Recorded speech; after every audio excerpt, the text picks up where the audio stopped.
I'm showing off my bookshelves. That's one. That's another one hiding behind the sofa there.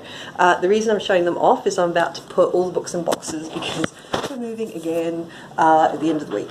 And then I'm going to have less bookshelves, so everything's going to be jammed in, so that is a final look at what they look like when they're pretty.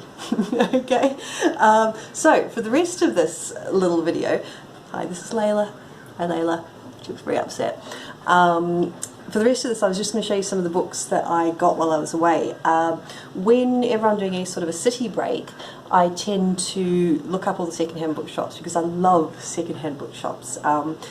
Not antiquarian or anything as amazing or beautiful as that, but just a general, you know, a good charity second-hand bookshop or something like that. And I love the little treasures you can find in the different books. It's how I tend to try out a lot of new authors as well, because I'll be drawn in by the title or by sometimes by the cover, even though, as I have discussed before, that's kind of a bad idea. So I was really restrained on this trip because we were a bit limited by how much luggage space we had. I did get a couple of new books as well, but I can't show you those just in case the people whose Christmas presents they are happen to watch the video. So if Layla will let me, I will show you what I got while I was away. Pretty tame for me, 5 books, that's not many at all. Okay, so Kill the Dead, sorry, by Richard Kadri. Death Bites, Life is Worse, All Things Considered, Hell's Not Looking So Bad. Just looks like it should be quite a fun read. It also says that it's restricted because it contains hellfire, gunfire and all manner of ass-kicking action. And sometimes that's exactly what I want to read, something that's just a little bit fun and sounds like it should be some good reading. So, that's one there. Right, what's my next one? The Corpse Rat King, Lee Battersby. Haven't heard of either the author or the book before, but it does sound interesting. It gives me the feeling from reading the back of it that it's going to be that sort of blend of this world and also another world running alongside it, which is the Kingdom of the Dead, which is something I always like reading.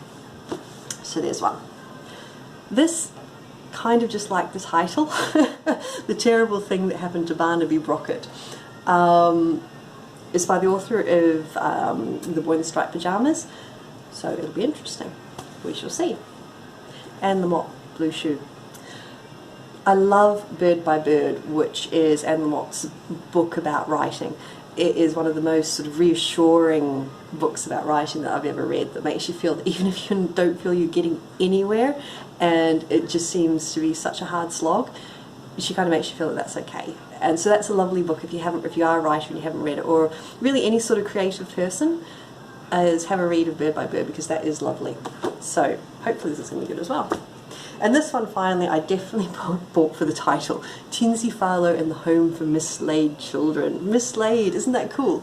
And it says at the back, when she's thrown into the home for mislaid children, a gloomy orphanage where ravens attack, watchers hover over your bed, and even the angels cannot be trusted. It seems that all hope is lost. So that just sounded kind of intriguing, and I think that should be a nice sort of middle grade read, which, as we have mentioned before, is my level. So there we go. That was my book haul while I was away. Those are my lovely bookshelves before they stop looking lovely and get all crammed in. And you have now met Layla. Say bye, Layla. Nah, she's a grumpy cat. Thanks.